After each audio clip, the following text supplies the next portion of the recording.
Welcome. This is Radio Pras.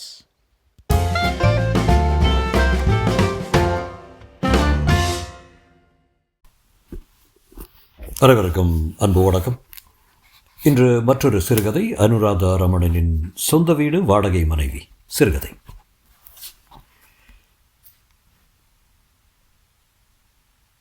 நாங்கள் இது வரைக்கும் வாரக்கணக்காக எந்த பொண்ணையும் வெளியில் விட்டது இல்லைங்க. ஏதோ ராவு வெளியில் கூட்டிகிட்டு போகிறேன்பாங்க, ஒரு நாள் 2 நாள் பக்கத்தில் இருக்கிற லாட்ஜுக்கு கூட்டிகிட்டு போய் வச்சுப்பாங்க. நீங்கள் தான் ஒரு வாரம் டைம் கேட்குறீங்க, கொஞ்சம் யோசிக்கணும். வழி தவறிய பெண்களை வைத்துக்கொண்டு தொழில் நடத்தும் அந்த அம்மாள் தயக்கத்துடன் இழுத்தாள். நீங்கள் சாதாரணமாக கேட்குற ரேட்டை விட நான் அதிகமாகவே தரேன் ப்ளீஸ். விஸ்வம் விடாப்பிடியாக கெஞ்சுகிறான். இந்த ஒரு வார்த்தை அவளுடைய யோசனைகளையும் தயக்கத்தையும் தூக்கி குப்பையில் போட வைத்தது. எந்த பொண்ணு வேணும் வந்து பாருங்க. சாலா, அவங்களெல்லாம் கூப்பிட. அந்த அம்மாள் பணம் வாங்கி கொண்டு தெம்பில் இறைகிறாள்.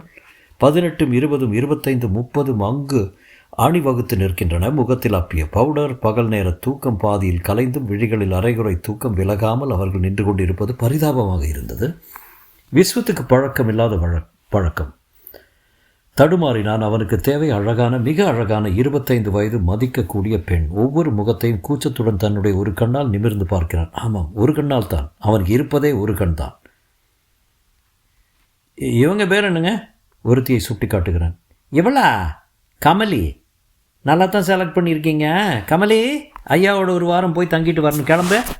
அந்த பெண் மௌனமாக அறைக்குள் போய் சிறு பையுடன் திரும்பி வருகிறாள். மற்ற பெண்கள் தொடுத்து வைத்த கதம்பச்சரத்தை உதிர்த்து விட்டார் போல் பிரிந்து திசைக்கொருவராய் பரவினார். ஆமாம், ஆள் இருக்கிற லட்சத்திற்கு ஆசை பாருடி. எவ்வளோ ஒருத்தியே. போகிற போக்கில் வம்பு வாயை அடக்க முடியாமல் முணுமுணுத்து கொண்டே அறைக்குள் போகிறாள். விஸ்வம் இந்த வார்த்தையில் சாட்டை அடிபட்டார் போல் துடித்து போய் நின்று விட்டான். என்னங்க? கமலை அவன் தயக்கத்துக்கு காரணம் தெரியாமல் கேட்கிறான். இதை பாரு, உன் பேர் என்னன்னு கூட எனக்கு நினைப்பு வர மாட்டேங்குதே. உனக்கு என் கூட வர சம்மதம் தானே? என் மூஞ்சியை, என் காலை பார்த்து சொல்லு. அவன் முகத்தில் ஒரு கண் தான் உருப்படியாக இருந்தது. மற்றொரு கண் பூ விழுந்தார் போல் ஒளி மங்கி முகமெங்கும் அம்மை வடுக்கள், கருத்து வற்றலாகி போன தேகம், கருப்பென்றாலும் விஷக்கருப்பு, தலைமயிர் குச்சி குச்சியாய் வானத்தை நோக்கும் புற்கள் போல. அவன் நடக்கும்போதே கால்கள் ஏறத்தாழ இருப்பது நன்கு தெரிந்தது. பாதம் தெரியாமல் இருக்க புரள வேட்டியை கட்டியிருந்தான். அவள் ஒரு கணம் அவன் மேல் முழுமையாக தன் பார்வையை ஓடவிட்டு தலையை குனிந்து கொள்கிறாள். இந்த மாதிரி இடத்துக்கு வர்ற ஆம்பளைங்க எங்கள் சம்மதத்தை இது நாள் வரை கேட்டதே இல்லைங்க. நீங்கள் தான் முதல் தடவை கேட்குறீங்க. எனக்கும் கூட வரத்தில் ஒன்றும் ஆட்சேபம் இல்லைங்க, அவள் மெதுவாக கூறுகிறாள். அந்த குரல் ஆசையோ ஆவலோ அவஸ்தையோ ஏமாற்றமோ வெறுப்போ விரக்தியோ எதுவுமே இல்லை. 4ஆம் வகுப்பில் படிக்கும் சிறுமி பெருக்கல் வாய்ப்பாட்டை பொட்டை நெற்று அடிப்பது போல எந்தவித உணர்ச்சியும் இல்லாது பேசுகிறாள். அவன் அவளை அழைத்து போகிறான். இதுதான் என் வீடு கமலே, என்னோடய சொந்த வீடு.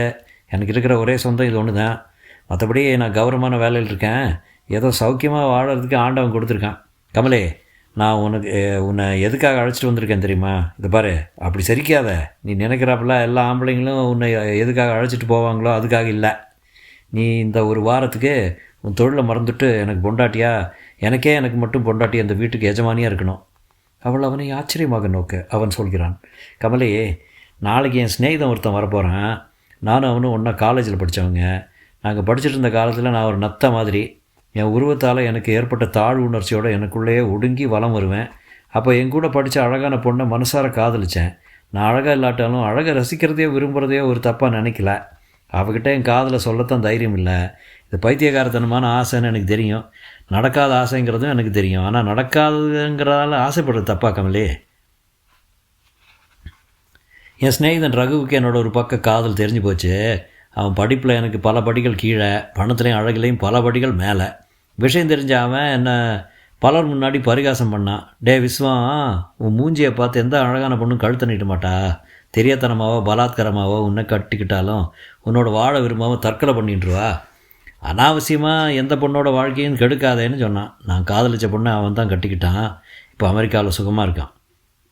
அன்றைக்கி ரோஷன் தாங்காமல் அவங்ககிட்ட ஒரு சபதம் போட்டேன். எல்லா பெண்களும் கணவனோட அழகை மாத்திரம் விரும்புறதில்ல ரகு. என் பொண்டாட்டி எனக்காக விரும்புகிறவளாகவும் அதே சமயத்தில் அழகியாகவும் இருக்கலாம். நீயும் பார்க்கத்தானே போகிறேன்னு அழமாட்டாத குறைய சொன்னேன். ஆனால் இப்போ அவன் சொன்னது பலிச்சிடுச்சு. நான் பரம ஏழையான சாப்பாட்டுக்கே வழி இல்லாத லட்சுமியை கல்யாணம் பண்ணிக்கிட்டேன். எத்தனையோ நல்லா தான் வச்சுட்டு இருந்தேன். இருந்தோம் அவள் ஓடி போயிட்டா.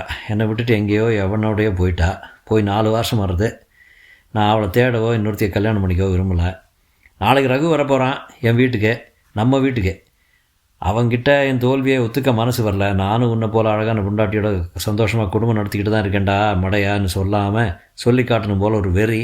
அதனால தான் நான் எனக்கு முன்பின் வழக்கம் இல்லாத உங்கள் இடத்த எங்கள் ஆஃபீஸ் பியூன் மூலமாக தெரிஞ்சுட்டு வந்தேன்.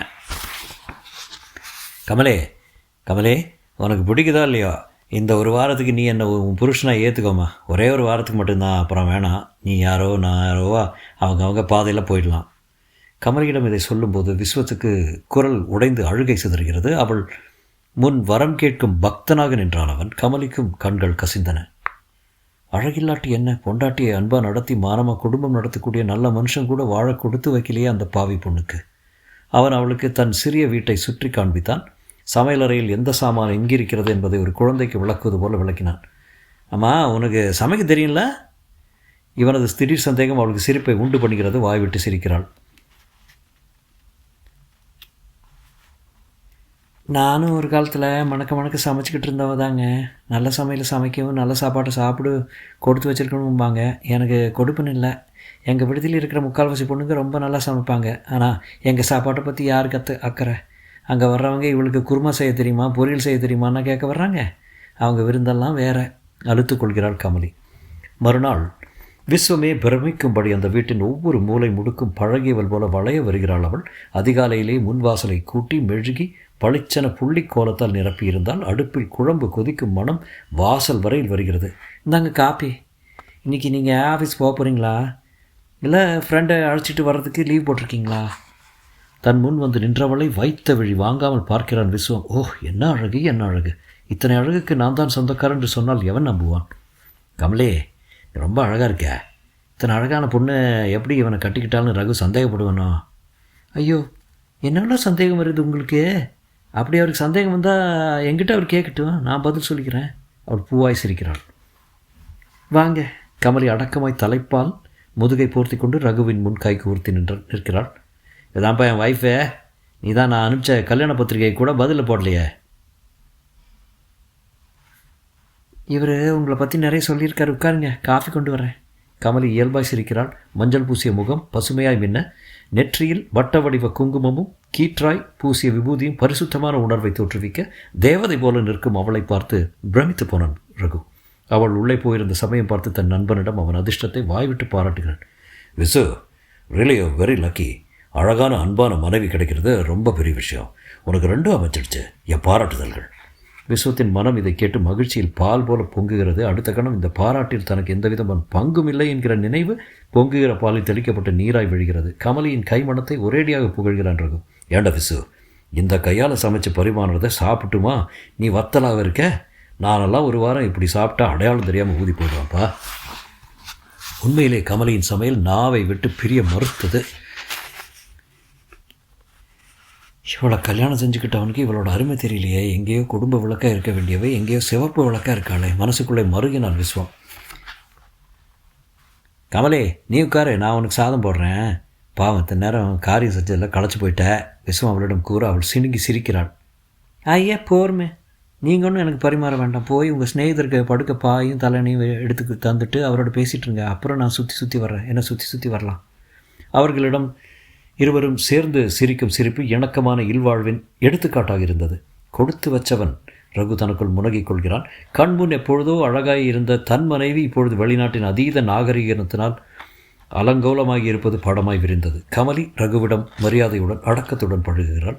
விஸ்வத்திடம் அவள் வைத்திருக்கும் பாசத்தை கண்டு அவனுக்கே இதெல்லாம் நடிப்பால் அது நிஜமாகவே இவள் தன்னை விரும்புகிறாளா என்று அடிக்கடி நினைக்க தோன்றுகிறது. அன்று மாலை விஸ்வம் வரும்போதே சோர்ந்து வருகிறான். நடந்து வந்த களைப்பு அவன் முகத்தில் வியர்வை முத்துக்களாய் வழிகிறது. என்னங்க, ஒரு ரிக்ஷாவது வச்சுக்கிட்டு வரப்படாது? களைச்சி போயிருக்கீங்களா? கமலி தன் புடவை தலைப்பால் அவனை நெற்றியை ஒற்றுகிறாள். அவன் கேட்கும் முன்பே குளிர்ந்த நீரை கொண்டு வந்து நீட்டுகிறான். ரகு இல்லையா கமலே?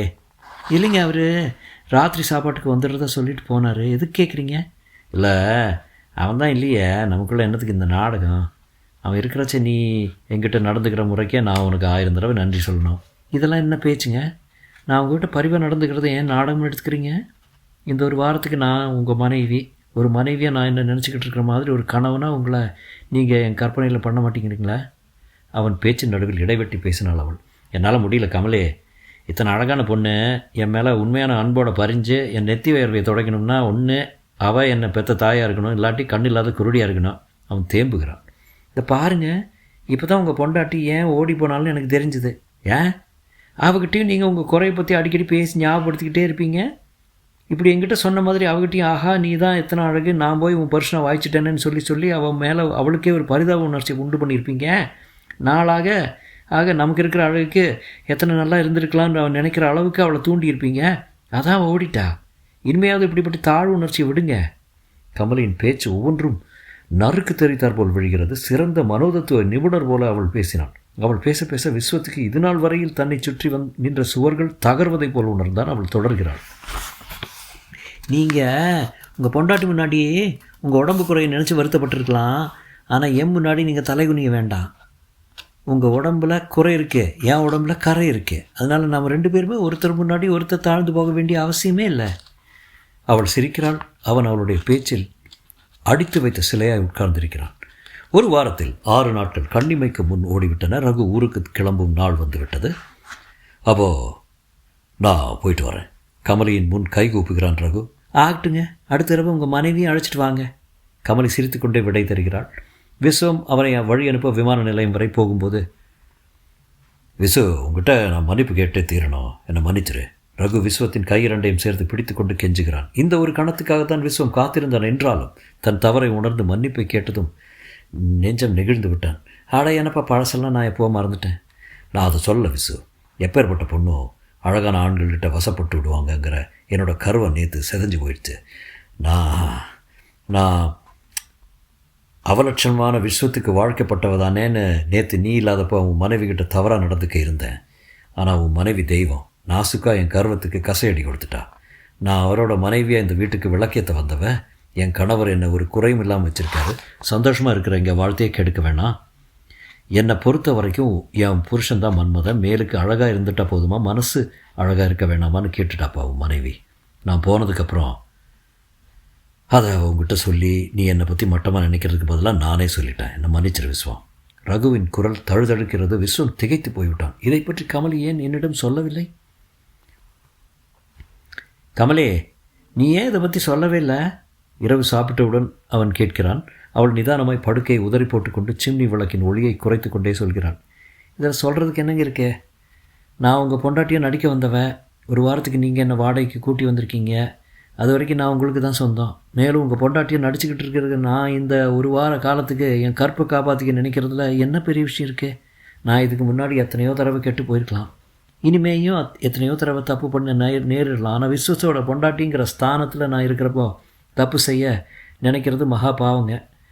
எனக்காக காசு கொடுத்துருக்குற உங்களுக்கு நான் செய்கிற துரோகம் ஆகிடுதா?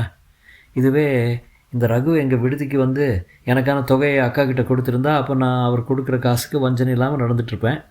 நான் வாடகைக்கு விடுற வீடு மாதிரிங்க. டுலெட் போர்டு கழுத்தில் மாட்டிக்காதவன். அவள் கண்கள் கலங்க கூறுகிறாள். அரை இருட்டில் அவள் வடிவம் நிழலோவியமாக திகழ்கிறது. விஸ்வம் அவளையே பார்த்தவரை அமர்ந்திருக்கிறான். மறுநாள் காலையில், இந்தாங்க சமையல் ரூம் சாவி. நீங்கள் கட்டிக்க கொடுத்த புடவைகளை இந்த பீரோவுக்குள்ளே வச்சுருக்கேன்.